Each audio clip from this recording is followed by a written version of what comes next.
பிஸ்மில்லா வஸ்ஸலாத்து வஸ்ஸலாமு அலா ரசூல் ஸல்லல்லாஹு அலைஹி வஸல்லம்.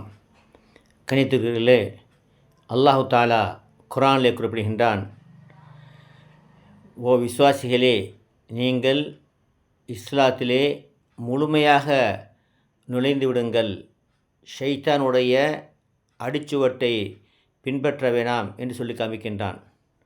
நம்முடைய வாழ்க்கையிலே நம்முடைய கணவனுக்கு செய்ய வேண்டிய கடமை, மனைவிக்கு செய்ய வேண்டிய கடமை, பெற்றோருக்கு செய்ய வேண்டிய கடமை, உற்றார் உறவினருக்கு செய்ய வேண்டிய கடமை, கொடுக்கல் வாங்கல் அனைத்திலுமே நம்ம என்ன செய்யணும் சொன்னால், நீதி நேர்மையாக இருக்க வேண்டும், எல்லாம் சரியாக இருக்கணும். அதே மாதிரி தொழுகையிலையும் சரியாக இருக்கணும். தொழுகையிலையும் குறை வைக்கக்கூடாது. அல்லாஹ்வுடைய கட்டளைகள் தொழுகை, நோன்பு, ஜக்காத்துலேயே குறை வைக்கக்கூடாது. ஒரு ஹாஜர் பண்ணியிருக்கிறாரு, வைக்கப்போர் வைக்கல் வண்டியில் போயிட்டு இருந்திருக்குது. அதை உருவி இருக்கிறாரு. அவர் தொழக்கூடியவர், 5 நாள் தொழக்கூடியவர். அப்போ ஒரு பார்த்து கேட்டிருக்காரு, ஆஜியார் நீங்களுமா இந்த வேலையை செய்யலாம்னு கேட்டிருக்காரு. அப்போ அந்த ஆஜியார் சொன்னார், என்னப்பான்னு கேட்டிருக்காரு.